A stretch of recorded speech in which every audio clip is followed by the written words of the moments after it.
permintaan kerjasama iPhone dengan Indonesia 5 tahun minta tax holiday, kan ini juga menjadi pertanyaan serius. Tentu hal-hal seperti ini seolah-olah mencederai dalam tanda kutip harga diri kita sebagai bangsa yang sebetulnya kau juga butuh kita.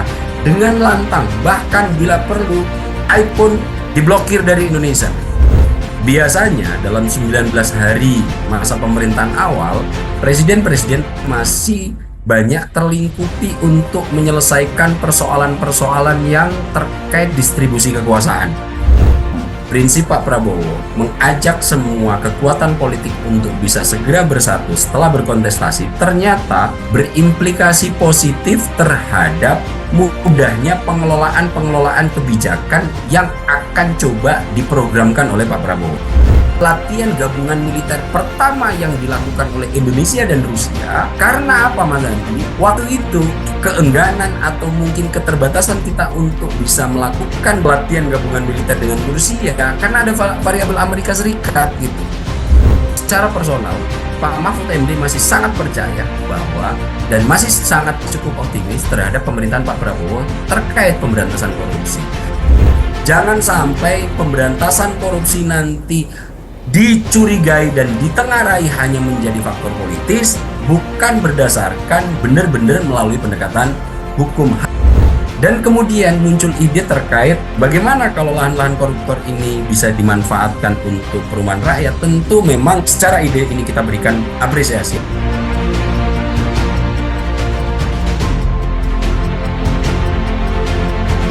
Pemirsa, Anda kembali lagi dalam sorotan utama. Berbagai kebijakan sudah dikeluarkan oleh Presiden Prabowo Subianto di awal kepemimpinannya. Baru beberapa pekan sudah mulai ada gebrakan-gebrakan.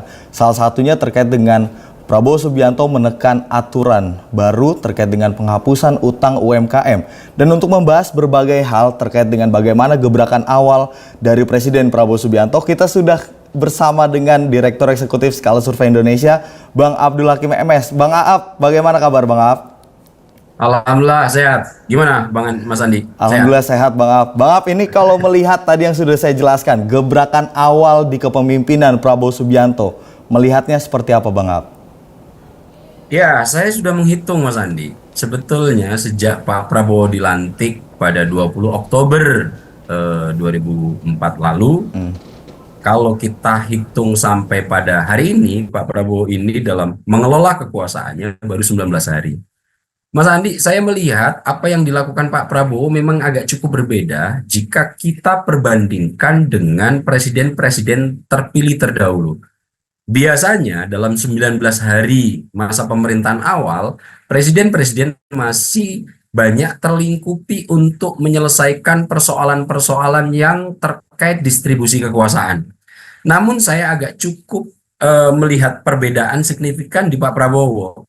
Di 19 hari ini, polemik, diskursus sudah tidak lagi terkait dengan distribusi kekuasaan, partai apa dapat menteri berapa, partai ini dapat kemudian mengisi lembaga apa, itu sudah clear dan tidak terjadi di 19 hari usia pemerintahan Pak Prabowo ini. Lebih banyak, Pak Prabowo ini kemudian melakukan aksi-aksi. Memang 19 hari untuk menilai pemerintahan Pak Prabowo agak cukup prematur, namun penilaian selama 19 hari kerja ini sudah banyak dilakukan berbagai kalangan. Ada yang melakukan pendekatan penilaiannya dengan posisi optimistik, ada juga yang memakai pendekatan pesimistik, dan juga ada beberapa yang menggabungkan di antara keduanya. Namun kalau saya mencoba melihat dari 19 hari usia pemerintahan Pak Prabowo, saya akan membacanya dari fakta-fakta atau apa-apa yang sudah menjadi komitmen, kemudian apa yang dieksekusi oleh Pak Prabowo, sehingga nanti saya mencoba untuk bisa memberikan pandangan yang seobjektif mungkin. Nah, dalam 19 hari kerja ini, 19 hari usia pemerintahan Pak Prabowo ini, memang beberapa sektor Pak Prabowo masih melakukan konsolidasi terkait banyaknya nomenklatur baru terkait struktur kabinet yang memang ada perluasan. Akan tetapi sejalan dengan itu ternyata Pak Prabowo telah melakukan banyak hal Mas Andi. Salah satunya Pak Prabowo yang disebutkan Mas Andi kemarin baru menandatangani PP yang akan menghapus hampir 1 juta UMKM kredit macet yang terjadi di masyarakat. PP kalau nggak salah itu PP-nya nomor 47 tahun 2004 ya. Nah, hal-hal yang semacam ini menjadi indikator baik bahwa meskipun beberapa sektor seperti pembenahan nomenklatur secara administratif terhadap kementerian-kementerian yang baru itu masih banyak diselesaikan, akan tetapi di sisi bersamaan kebijakan-kebijakan yang segera mau direspon Pak Prabowo segera dieksekusi. Nah, ini juga menjadi ciri-ciri dan langkah yang cukup baik menurut hemat saya terkait 19 hari pemerintahan Pak Prabowo ini, Mas Andi. Oke, Bang Ab, ini kalau melihat gebrakan baru tadi seperti yang Bang Ab bilang, ini PP 47 tahun 2024, ini seberapa efektif kebijakan yang dikeluarkan oleh Prabowo Subianto? Terlebih ini kan kalau melihat dari kebijakan Menteri UMKM ini ingin ada upaya untuk supaya UMKM di Indonesia ini mandiri, kemudian juga ada kebijakan dari Presiden Prabowo Subianto menghapus utang macet. Apakah ini yang dimaksud oleh Prabowo Subianto? Oke, kita mulai semua dari awal, kita benahi. Begitukah Bang Ab? Nah, dari sini ini saya bisa memahami betul bahwa Pak Prabowo sejatinya mengerti persoalan apa yang harus segera diselesaikan, Mas Andi. Banyak hal yang kemudian dipikirkan Pak Prabowo di 19 hari awal mulai dimulai kita tidak akan tergantung lagi di sektor pangan dengan negara lain, maka tidak akan ada lagi negara-negara yang mampu mengintervensi kita secara kebijakan. Nah, akan tetapi ini harus dimulai dari sektor yang terendah dan mungkin juga terlihat sepele. Salah satunya adalah memperkuat sektor usaha menengah kecil yang akan bergelut di sektor itu. Makanya kemudian Pak Prabowo saya melihat dalam penandatanganan PP ini sebagai upaya pondasi awal agar yang selama ini sektor pertanian, sektor peternakan terseok-seok karena kemarin hantaman pandemi yang begitu dahsyat menggerus mereka untuk berupaya pulih kembali agak cukup terengah-engah. Nah, Pak Prabowo menyadari ini, jika kemudian ini tidak segera diatasi, maka sektor yang menjadi pondasi kuat terkait ketahanan pangan akan bisa terganggu. Nah, sektor ini kemudian saya melihat mencoba untuk diselesaikan terlebih oleh Pak Prabowo dengan cara memberikan bantuan dalam tanda kutip untuk mendorong pengusaha atau usaha menengah kecil dan menengah ini agar bisa memulai lagi usaha-usaha yang sedang mereka lakukan di pertanian, peternakan misalnya. Mungkin saat ini lagi prospek-prospeknya untuk berpanen gitu. Akan tetapi ketika nanti kemudian mereka masih membutuhkan permodalan dalam meningkatkan upayanya, padahal mereka masih punya catatan negatif terkait kredit yang mereka ambil pada saat mendekati pandemi waktu itu, sehingga untuk mendapatkan pemodalan baru agak cukup terbatasi. Nah, ini yang saya melihat mencoba diupayakan Pak Prabowo untuk mengangkat sektor ini sebagai upaya langkah awal agar program terhadap ketahanan pangan nasional yang berdikari itu bisa segera terwujud. Dan hal-hal yang semacam ini tidak perlu melakukan wacana berlebihan Pak Prabowo, yang sebetulnya hal-hal semacam ini itu bisa dikapitalisasi menjadi citra yang cukup luar biasa agar persepsi masyarakat menjadi baik, Mas Andi. Akan tetapi saya melihat Pak Prabowo tanpa melakukan itu langsung mengeksekusi hal-hal yang dipandang perlu sebagai pondasi awal memulai program-program yang telah disusun dalam jangka 5 tahun ke depan, Mas Andi. Bang Ab, ini kalau kita melihat sudah mulai dari mobil maung Garuda, kemudian dari pembekalan, dan ini baru lagi soal penghapusan utang UMKM seperti itu ya Bang Ab ya. Ini kalau kita bisa melihat, ini semuanya disukai oleh publik, terutama masyarakat seperti itu Bang Ab. Namun yang menjadi sorotan adalah ini di beberapa momen pidato dari Presiden Prabowo Subianto ini dalam tanda kutip cukup keras terhadap jajaran Kabinet Merah Putih. Salah satunya adalah terkait dengan yang tidak mau bersama saya minggir. Bang Ab mengomentari seperti apa? Ya, apa yang dikemukakan Pak Prabowo minimal bisa saya kelompokkan menjadi 3 untuk bisa dinilai. Di sektor komitmen, Pak Prabowo sudah tidak bisa diragukan lagi Oke. dengan mendengar langsung pidato-pidato yang beliau sampaikan. Satu, yang tidak bersama saya untuk memberantas korupsi, minggir. Yang kedua, Mas Andi, di sektor untuk membangun kepercayaan diri, maka Pak Prabowo mengajak masyarakat Indonesia untuk berani. Dan di sektor ini, Mas Andi, saya melihat Pak Prabowo tidak hanya mewacanakan untuk berani. Dalam waktu tidak terlalu lama, ketika Pak Prabowo dilantik menjadi presiden, berani itu kemudian dieksekusi. Indikatornya apa, Mas Andi?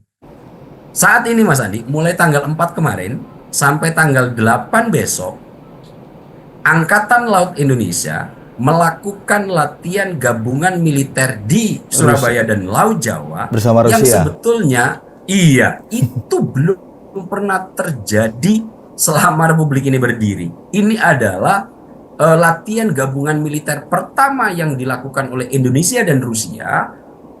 Karena apa, Mas Andi? Ketika Pak Prabowo ngomong berani, waktu itu keengganan atau mungkin keterbatasan kita untuk bisa melakukan latihan gabungan militer dengan Rusia karena ada variabel Amerika Serikat gitu. Kita seolah-olah nanti kalau lebih condong ke Rusia, nanti kita akan disanksi dengan cukup hebat oleh Amerika. Akan tetapi yang kayak begini-begini diterabas oleh Pak Prabowo.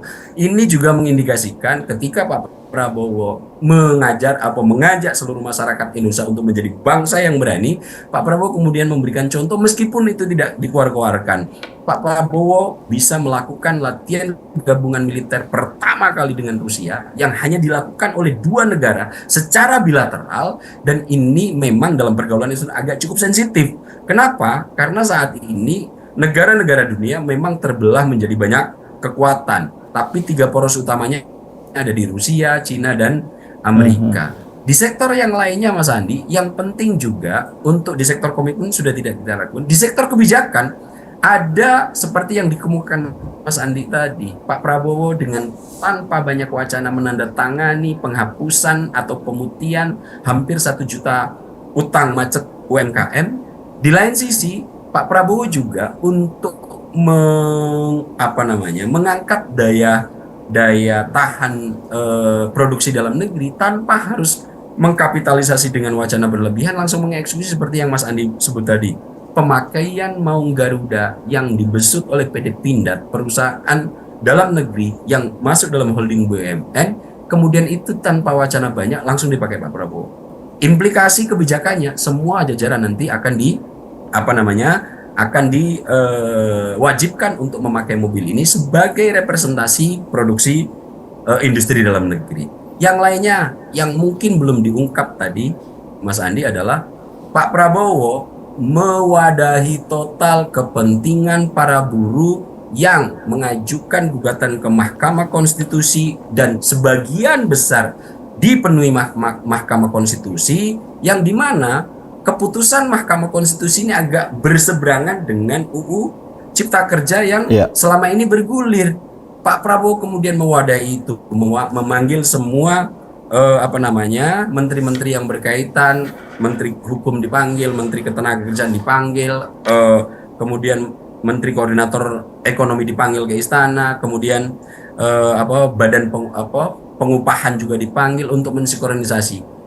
Dengan dipanggilnya itu kemudian coba langsung disinkronkan ke DPR, yang memang salah satu yang sosok yang sangat dipercaya oleh Pak Prabowo dalam penyusunan kabinet dan lainnya adalah Sufmi Dasko Ahmad, memfollow up itu dengan juga mencoba mengkoordinasikan antara kepala buruh Said Iqbal diundang oleh Sufmi Dasko Ahmad untuk datang ke DPR, dipertemukan dengan Menteri Hukum, dipertemukan dengan Menteri Tenaga Kerja Pak Yasirli, kemudian dengan Badan Pengupahan, yang kemudian langsung diperintahkan terhadap komisi-komisi terkait untuk segera mensinkronisasi hasil keputusan MK ini agar bisa segera dijalankan menjadi kebijakan. Dan dengan ada upaya itu, Sufmi Dasko Ahmad mengatakan bahwa PP nomor 51 tahun 2023 tentang pengupahan telah dicabut. Bagaimana pengupahan selanjutnya akan dibicarakan tripartit, 3 sektor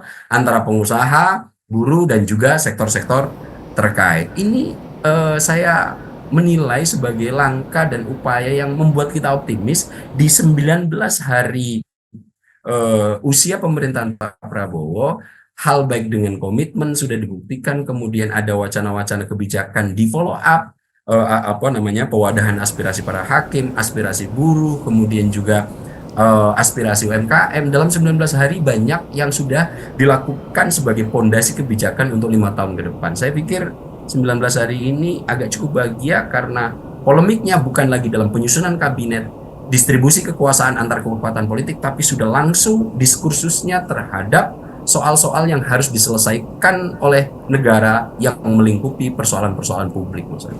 Baik, Bang Aap, ini nampaknya kalau dari penjelasan Bang Aap bisa kita simpulkan slogan kampanye Oke Guys ini benar-benar dijalankan, Bang Aap ya. Bang Aap ini membahas bagaimana kebijakan dari Prabowo Subianto yang menguntungkan masyarakat atau keberpihakan ya kepada masyarakat. Kemudian juga ini kalau bisa kita melihat tadi yang Bang Aap jabarkan adalah bagaimana kebijakan legislatif untuk terkait dengan PP 51 setelah pimpinan DPR Dasko kemarin bertemu dengan pimpinan dari para buruh Said Iqbal seperti itu.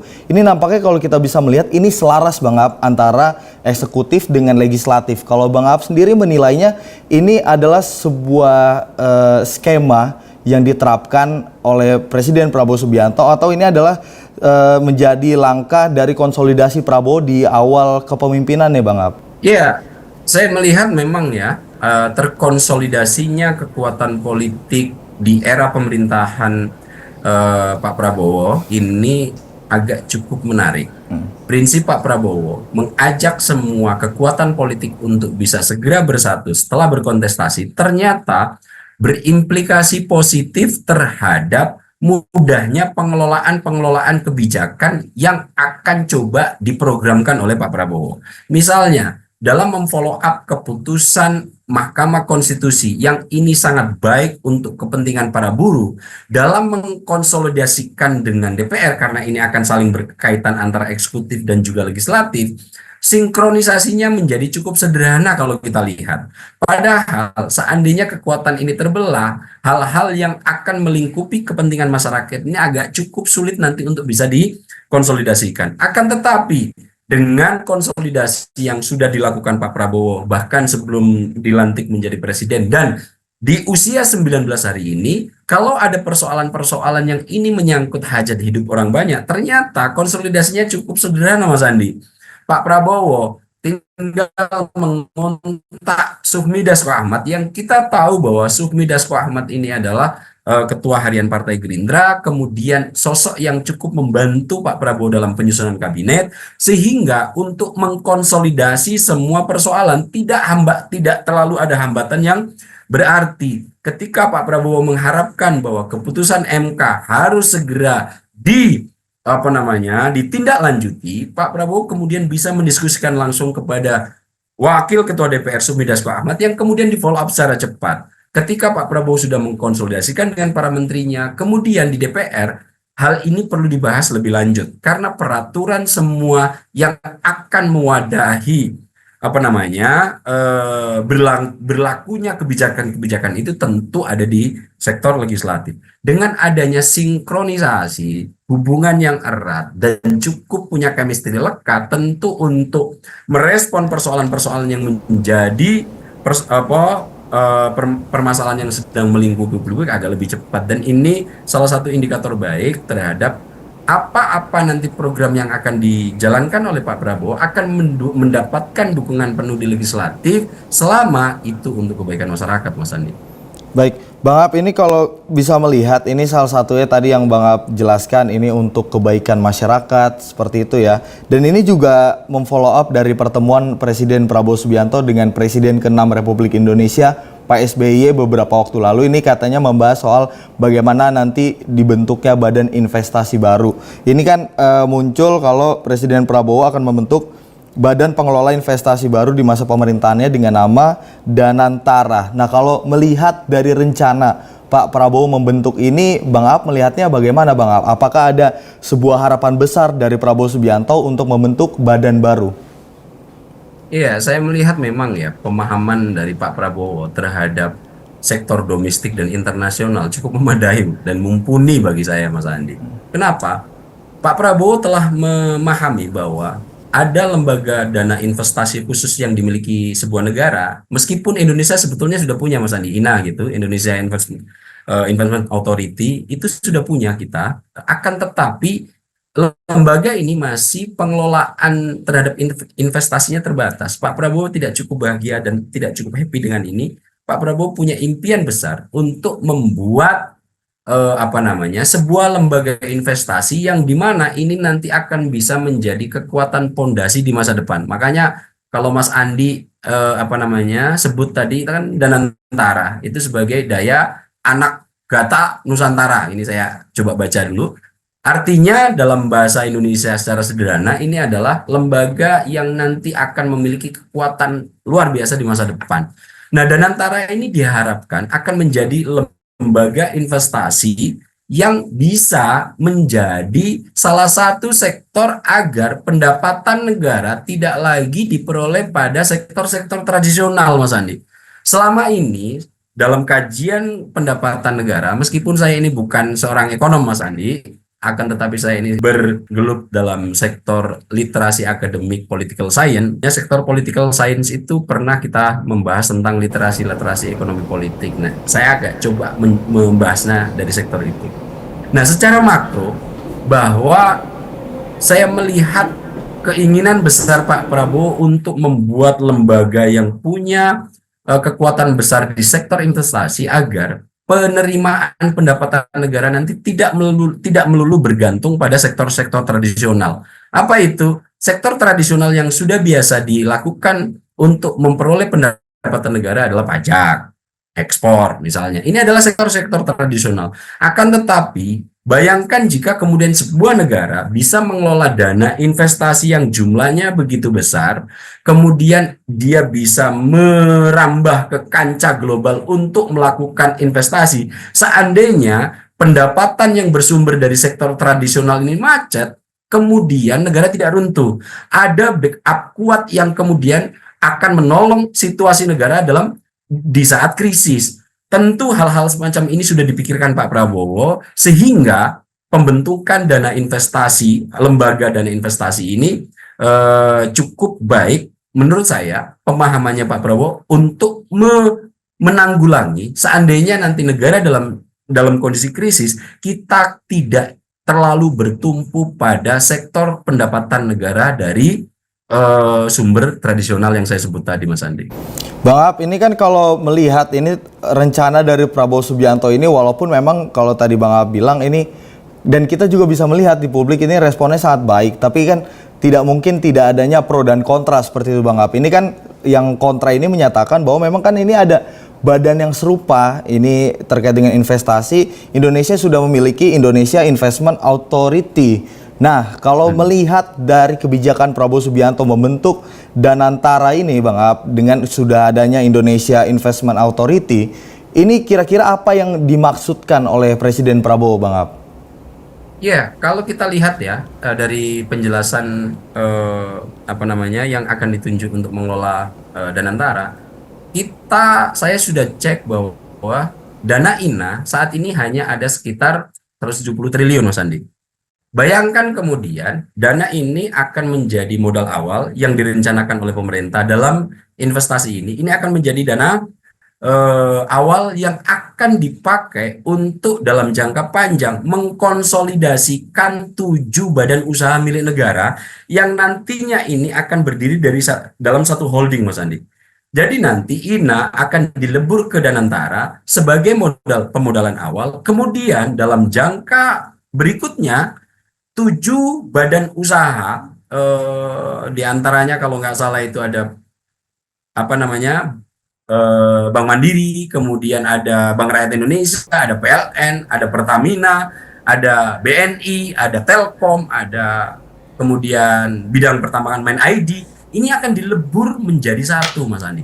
Jika kita kemudian nanti Pak Prabowo, jika ini semua berjalan mulus, maka Danantara ini akan bisa mengelola atau punya aset under management atau AUM itu nilainya sampai 600 US dollar, Mas Andi.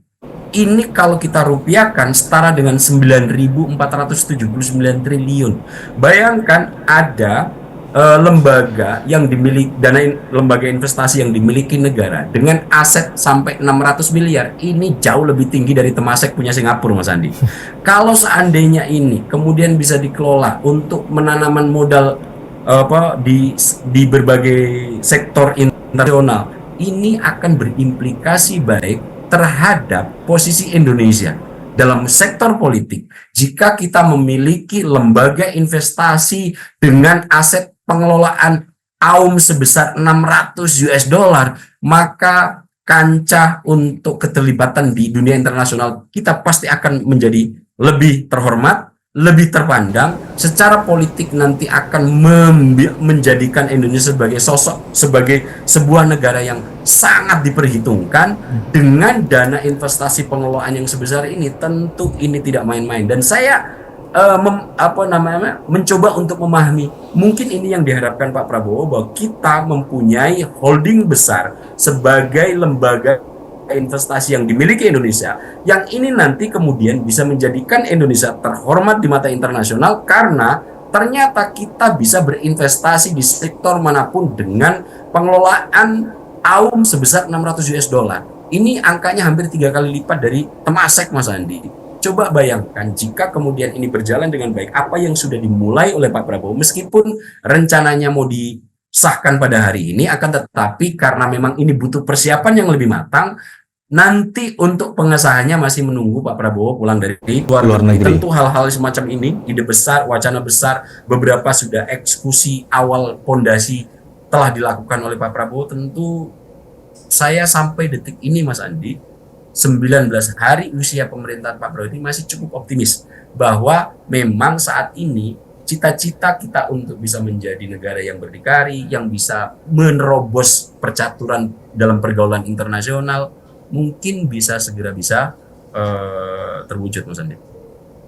Baik Bang Af, tadi Bang Af sempat menyinggung soal 19 hari kepemimpinan dari Presiden Prabowo Subianto. Terlebih juga ini ada kebijakan baru lagi dan rencananya akan ada salah satunya terkait dengan Danantara seperti itu. Ini kalau kita bisa melihat dari mulai kebijakan soal penghapusan utang UMKM, kemudian ada rencana pembentukan soal PP 51, pembatalan maksud saya seperti itu. Ini kan artinya ada kesinambungan antara eksekutif dengan legislatif.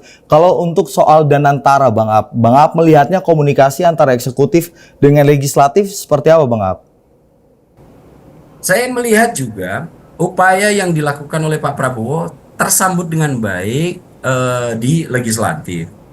Baik itu misalnya tadi yang disebut Mas Andi terkait PP penghapusan tentang sistem pengupahan. Ketika Pak Prabowo menyatakan pemerintah eksekutif patuh terhadap keputusan MK terkait tuntutan buruh, itu kemudian dilimpahkan ke legislatif dan mendapatkan dukungan dan respon yang cukup positif. Itu kenapa kemudian Sufmi Dasko Ahmad menyatakan dengan hadir ketika didampingi langsung oleh Menteri Hukum dan juga perwakilan dari buruh yaitu Said Iqbal, menyatakan bahwa PP tentang pengupahan yang ada ambang batas, ambang bawah PP 51 itu sudah mulai dibatalkan. Untuk ke depan bagaimana? Akan segera didiskusikan dari berbagai pihak yang akan berkecimpung di dalamnya. Kemudian Sufmi Dasko Ahmad juga sudah memerintahkan terhadap komisi-komisi terkait untuk segera memfollow up ini agar hasil dari keputusan MK segera bisa dinikmati oleh kaum buruh. Begitupun dengan upaya untuk pembangunan Danantara, Mas Andi. Di DPR juga diwakili oleh Sufmi Dasko Ahmad ketika mengomentari hasil pertemuan Prabowo Subianto dengan Susilo Bambang Yudhoyono, Pak SBY, bahwa salah satunya adalah yang dibicarakan untuk membahas rencana pembangunan lembaga investasi yang dimiliki oleh negara. Dan hal-hal ini saya yakin tanpa ada komunikasi yang dilakukan terlebih dahulu, tektok antara eksekutif dengan legislatif tidak mungkin bisa diarahkan dengan nada yang sama dan irama yang sesuai. Tentu hal-hal yang seperti ini saya yakin di belakangnya, berhubung hubungan Pak Prabowo dengan Sufmi Dasko Ahmad ini cukup rekat, tentu hal-hal yang semacam ini agak lebih cepat prosesnya bisa resmikan dengan komunikasi yang baik antara legislatif dan eksekutif, Mas Andi. Bang Ab, ini kalau kita bisa melihat, artinya kan antara eksekutif dengan legislatif ini menandakan stabilitas politik di era Prabowo dan Gibran ini sangat amat stabil ya Bang Ab ya. Tapi kalau bisa melihat berbagai kebijakan, tidak hanya Presiden Prabowo Subianto saja, tapi juga beberapa jajaran menterinya ini dalam tanda kutip cukup berani juga Bang Ab. Salah satunya terkait dengan kementerian dari perindustrian, ini Agus Gumiwang seperti itu. Ini mengancam untuk memblokir iPhone 16. Ini yang sedang ramai dibicarakan seperti itu. Apakah stabilitas politik ini membuat para menteri ini dalam tanda kutip tidak ada beban politik, Bang Ab? Artinya sesuai dengan kebijakan mereka, mereka ingin membangun masyarakat, tapi tidak ada hambatan dari segi politik dan didukung juga oleh legislatif seperti itu, Bang Ab. Kalau saya melihat sektor paling utama kepalanya, Mas Andi, bahwa himbauan untuk berani. Coba bayangkan, Mas, iPhone itu kan industri kelas dunia dan itu di backup total oleh negaranya, Amerika Serikat misalnya, gitu ya. Akan tetapi saat ini Indonesia berani bersikap dengan lantang, bahkan bila perlu iPhone diblokir dari Indonesia. Tentu pernyataan-pernyataan ini untuk meluapkan rasa kekecewaan ternyata dalam permintaan kerjasama iPhone dengan Indonesia 5 tahun minta tax holiday, kan ini juga menjadi pertanyaan serius. Kita sebagai negara kemudian iPhone ini ingin memasarkan barangnya di Indonesia dengan catatan kalau iPhone nanti diberikan tax holiday selama 50 tahun. Tentu hal-hal seperti ini seolah-olah mencederai dalam tanda kutip harga diri kita sebagai sebagai bangsa yang sebetulnya kau juga butuh kita. Jangan begini caranya. Itu kenapa kemudian direksi arahan dari Pak Prabowo untuk bisa menjadi bangsa yang berani, saya pikir menjadi trigger utama mulai beraninya kita, mulai tengadahnya dan membusung dada kita terhadap hal-hal yang kita pandang tidak sangat menguntungkan bagi negeri ini. Tentu trigger-trigger semacam ini menjadi pondasi penting selama Pak Prabowo tetap dalam posisi tegas untuk ambisi membangun bangsa ini sebagai bangsa terhormat. Tentu ini semua struktur-struktur di bawahnya akan terbawa. Karena jika tidak, seperti kata Pak Prabowo, minggir. Kalau kau nggak berani, minggir. Nggak ikut korupsi, minggir. Tentu direksi yang jelas, addressing yang jelas yang diberikan Pak Prabowo ini akan menjadi tolak ukur para menteri ini dalam mengambil kebijakan. Kalau kau takut-takut, mending kata Pak Prabowo, akan kita ganti dengan orang lain karena lebih banyak lagi orang yang di luar sana ingin mengabdi untuk kebesaran bangsa Indonesia. Tentu addressing yang jelas dari Pak Prabowo ini membuat seluruh jajaran kabinet juga berupaya keras untuk berbuat yang sama dengan apa yang divisikan Pak Prabowo. Saya pikir variabel Pak Prabowo-nya menjadi sangat penting untuk menjadi leading sektor di sektor ini, baik memberi contoh, arahan, dan sikap tegas terhadap hal-hal yang dipandang Pak Prabowo nanti keluar dari jalur rute yang telah ditetapkan. Itu kenapa Pak Prabowo 2 kali sampai melakukan pembekalan, Mas Andi. Hambalang retreat, Magelang retreat. Yang tidak sesuai, minggir. Mungkin saya menerjemahkannya seperti itu, Mas Andi. Baik Bang Ab, ini menarik membahas soal Kabinet Merah Putih, terlebih ini konsolidasi awal dari Presiden Prabowo Subianto di awal kepemimpinannya, tapi ini juga ada menteri lagi Bang Ab yang cukup dalam tanda kutip menjadi sorotan karena statementnya di DPR, ini menyarankan dan meminta izin kepada legislatif untuk bagaimana jika lahan para koruptor yang ditangkap ini dimanfaatkan untuk pemukiman masyarakat. Bang Ab melihatnya bagaimana? Saya cukup memberikan apresiasi terhadap ide-ide baru yang coba dengan maksimal dikeluarkan oleh para pembantu Pak Prabowo, termasuk tadi salah satunya adalah tentang Pak Agus Gumiwang dan saat ini Pak Marwara Sirait, yang kemudian mencoba untuk berinovasi terhadap kebijakan-kebijakan yang akan diambil. Kita tahu bahwa sektor perumahan menjadi PR serius bagi Indonesia di tengah terus tumbuhnya populasi yang ada di negeri kita. Hampir 300 juta masyarakat kita, tentu untuk kebutuhan menjadi variabel utama yang akan harus segera dipikirkan oleh pemerintah. Dan kemudian muncul ide terkait bagaimana kalau lahan-lahan koruptor ini bisa dimanfaatkan untuk perumahan rakyat. Tentu memang secara ide ini kita berikan apresiasi, akan tetapi sektor eksekusinya tentu harus ada sinkronisasi kembali lagi antara eksekutif dan juga legislatif. Hal-hal semacam ini tentu akan menjadi apa namanya poin menarik terkait dengan seriusnya kabinet di bawah pemerintahan Pak Prabowo untuk berupaya memberikan kinerja terbaik demi masyarakat. Nah, hal-hal yang semacam ini memang apa yang dilakukan Pak Prabowo, persiapan 2 kali pembekalan yang dikasih emblem retreat, baik Hambalang retreat, baik Magelang retreat, ternyata cukup bisa memberikan apa namanya derajat kimia yang baik terhadap apa yang diharapkan Pak Prabowo dengan ide dan wacana yang dikeluarkan oleh para pembantunya. Meskipun di beberapa sektor masih sibuk terkait nomenklatur dan administratif akibat perluasan kabinet, tapi di beberapa apa namanya di beberapa sektor sudah mulai ngegas dengan beberapa wacana yang kemudian itu tidak lagi berpolemik terhadap pembagian kekuasaan yang sedang disusun. Ini menjadi hal-hal positif bagi saya Mas Andi terkait dengan upaya Pak Prabowo di 19 hari usia pemerintahannya ini, indikator-indikator komitmen Pak Prabowo benar-benar ingin mengabdikan diri untuk kebaikan Indonesia mulai sedikit demi sedikit terkuak ke permukaan Mas Andi. Ya, ini kalau melihat dari kebijakan dari Presiden Prabowo, terutama juga bagi jajaran Kabinet Merah Putihnya seperti itu Bang Ab. Ini juga Marwar Sirait juga baru-baru beberapa hari terakhir ini melakukan kunjungan ke KPK bersama wamennya Fahri Hamzah seperti itu. Ini meminta untuk KPK gimana caranya membentuk sistem agar pencegahan anti korupsi di kementeriannya ini berjalan. Ini kalau selaras dengan statement dari pidato Pak Prabowo di beberapa kesempatan soal bagaimana anti korupsi di era pemerintahannya, kita bisa melihat selama 19 hari ini Bang Ab, bagaimana jalannya roda hukum di pemerintahan Prabowo dan Gibran.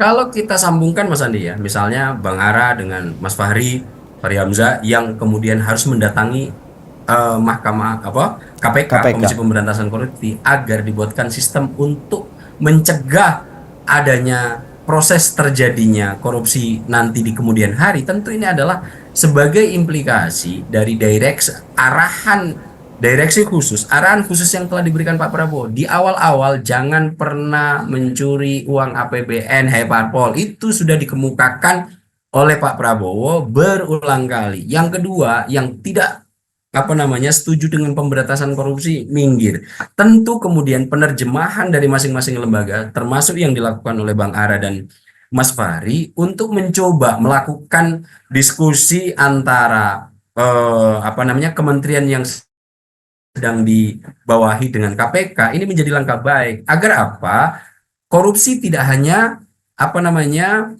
ketika uang negara hilang, banyak ada sekitar 8 sampai 20 korupsi termasuk gratifikasi kalau tidak dilaporkan juga korupsi. Tentu hal-hal yang seperti ini harus dikonsultasikan dengan KPK sebagai lembaga yang cukup mengerti terkait sektor-sektor yang semacam ini. Dan upaya-upaya semacam ini saya lihat sebagai apa namanya step baik untuk mengawali pemerintahan 5 tahun ke depan di 19 hari yang baru berjalan era pemerintahan Pak Prabowo Gibran ini, Mas Andi. Ini adalah langkah yang cukup kita patut apresiasi, Mas Andi. Ya, Bang Ab, ini kan berbicara soal pengentasan salah satunya terkait dengan korupsi. Di awal pemerintahan Prabowo Gibran ini sudah ada beberapa kasus yang mulai terungkap, tidak hanya di eksekutif saja tapi juga hingga di daerah-daerah ini para bupati atau mantan-mantan bupati seperti itu ini mulai tertangkap seperti itu Bang Ab. Salah satunya yang di eksekutif adalah mantan Menteri Perdagangan Tom Lembong. Ini setelah menjabat berapa tahun, kasusnya baru terungkap di era pemerintahan Prabowo dan Gibran. Kalau Bang Ab melihatnya, apa sebenarnya yang menjadi faktor lamanya Tom Lembong ini ditangkap, Bang Ab? Ya, sebetulnya kasus korupsi juga menjadi perhatian serius Pak Prabowo. Terbukti selain kasus Tom Lembong, sebelumnya terungkap oleh Kejagung ada seorang apa namanya pensiunan hakim yang kemudian di rumahnya ditemukan uang 920 triliun, kemudian lebih dari 50 kilogram emas ditaruh di satu rumah, Mas Andi. Saya agak cukup tercengang kalau kita bayangkan Mas Andi mengambil itu menghabiskan 10 juta setiap hari, mungkin 100 sampai 200 tahun nggak habis tuh Mas Andi. 7 turunan ya? Banyak, banyaknya uang yang kemudian disimpan dalam satu rumah. Saya agak cukup tercengang dan ini dilakukan meskipun tidak tanpa sengaja dilakukan oleh lembaga yudikasi gitu Mas Andi. Ini di apa namanya ditemukan di rumah seorang pensiunan mantan hakim agung. Tentu ini membuat kita geleng-geleng Mas Andi. Iya, mungkin ini hanya permukaan gunung es. Kemudian yang kedua adalah terkait kasus Tom Lembong. Tom Lembong ini juga agak menjadi pertanyaan serius bagi publik. Kenapa kasus yang terjadi tahun 2015, tahun 2016 ini masih baru terungkap hari ini, rentetannya ini. Tentu hal-hal yang semacam ini harus dijelaskan secara lebih presisi oleh Kejaksaan Agung. Politisi Partai Gerindra telah mengungkapkan jangan sampai kasus ini sumir sehingga nanti seolah-olah ini perbuatan yang diinginkan oleh Pak Prabowo. Padahal Partai Gerindra telah memberikan apa namanya statement khusus bahwa ini tidak ada kaitannya. Itu kenapa Habibur Rahman sebagai salah satu ketua DPP, wakil ketua DPP Partai Gerindra ingin mendapatkan kejelasan dari Kejagung agar kasus ini tidak lagi sumir. Jelaskan dengan seterang-terangnya kepada publik sehingga nanti implikasinya ini seolah-olah Pak Prabowo karena Mas Anies ini apa namanya menjadi kompetitor di Pilpres kemarin, kemudian Pak Prabowo padahal Partai Gerindra menolak dengan keras itu dengan menuntut Kejagung segera membuat kasus ini terang benderang. Jangan sampai pemberantasan korupsi nanti dicurigai dan ditengarai hanya menjadi faktor politis, bukan berdasarkan benar-benar melalui pendekatan hukum. Hal-hal yang semacam ini ada baiknya juga kepentingan-kepentingan ini harus segera dirapikan. Masih memang dalam proses konsolidasi ini Pak Prabowo baru 19 hari, tentu sektor-sektor yang mulai bermain sendiri, yang leading sendiri ini masih dalam pengawasan. Dan pernyataan keras yang dikeluarkan Habibur Rahman misalnya tentu akan menjadi warning bahwa yang masih ingin bermain di sektor apapun yang tidak dalam kendali Pak Prabowo tentu harus dipertanyakan secara lebih serius. Apakah ini sejalan dengan komitmen Pak Prabowo ataukah bahkan bertentangan dengan Pak Prabowo? Itu kenapa saya bisa memahami ketika Pak Prabowo kemudian mengeluarkan pernyataan dengan serius dan tegas yang tidak seiring sejalan dengan saya minggir. Mungkin hal-hal semacam ini perlu menjadi perhatian serius bagi sektor-sektor yang sekarang berada dalam ruang lingkup asuhan presiden yang saat ini Pak Prabowo sebagai pemangku kebijakannya agar hal-hal yang cukup mencederai rasa keadilan rakyat yang dipandang ini hanya faktor balas dendam politiknya lebih besar dibandingkan dengan pendekatan hukumnya, tentu hal semacam ini harus diterangkan sejelas-jelasnya oleh Kejagung agar tidak menjadi polemik berkepanjangan yang bisa mengganggu jalannya program pemerintahan ke depan, Mas Andi. Bang Ap, ini juga berdasarkan riset Bang Ap sedikit, ini ada respon dari Mahfud MD sebagai mantan Menteri Menko Polhukam, dan juga kita ketahui ini adalah kompetitor, salah satu kompetitor dari Presiden Prabowo Subianto yang menjelaskan kalau memang dia menyebut bahwa Tom Lembong ini adalah korban di kriminalisasi seperti itu. Dan ini dijelaskan bahwa kenapa dia menyebut seperti itu karena korupsi ini tidak ada aliran dana yang masuk ke Tom Lembong. Kalau Bang Ap melihatnya apakah ini ikut-ikut campur saja mengomentari seperti itu atau memang ini mengerti konteks bahwa memang aliran, kalau Kejagung sempat berbicara kemarin statementnya adalah korupsi tindak pidana korupsi ini tidak hanya soal bagaimana tersangka menerima aliran dana seperti itu, tapi juga bisa saja membuka kerannya. Bang Ap melihatnya bagaimana? Ya, secara personal saya bukan orang hukum, Mas Andi. Tidak bisa mengomentari itu secara lebih jauh. Akan tetapi, ketika itu yang ngomong adalah Mahfud MD, kita tahu backgroundnya. Beliau adalah orang hukum yang cukup signifikan dan kemudian mantan Menko Polhukam. Tentu hal-hal yang beliau komentari tidak melalui dasar yang memadai. Akan tetapi di luar sektor itu, saya juga tertarik dengan pernyataan Pak Mahfud MD. Secara personal, Pak Mahfud MD masih sangat percaya bahwa dan masih sangat cukup optimis terhadap pemerintahan Pak Prabowo terkait pemberantasan korupsi. Tentu masih ada sektor-sektor yang harus dipadu-padankan. Saat ini, kata Pak Mahfud, mungkin masih ada salah satu sektor yang kemudian masih berjalan sendiri-sendiri, yang ini nanti mungkin dengan berjalannya waktu akan bisa terlihat secara lebih nyata. Nah, terkait Pak Mahfud MD, malah saya tertarik dalam komentar beliau terkait dengan masih percaya penuhnya Pak Mahfud bahwa Pak Prabowo akan tetap dalam koridor untuk pengabdian utuh terhadap bangsa Indonesia. Dan Pak Mahfud MD masih percaya dengan itu. Tentu kepercayaan Pak Mahfud ini bukan tanpa dasar, meskipun ada kasus Tom Lembong yang saat ini berpolemik di ruang publik, tapi sepertinya Pak Mahfud memiliki informasi berbeda terkait itu, Mas Andi. Saya tidak banyak memiliki informasi terkait itu, akan tetapi melihat inti dari pernyataan Pak Mahfud yang masih cukup percaya bahwa ternyata ini bukan karena Pak Prabowo terkait Tom Lembong.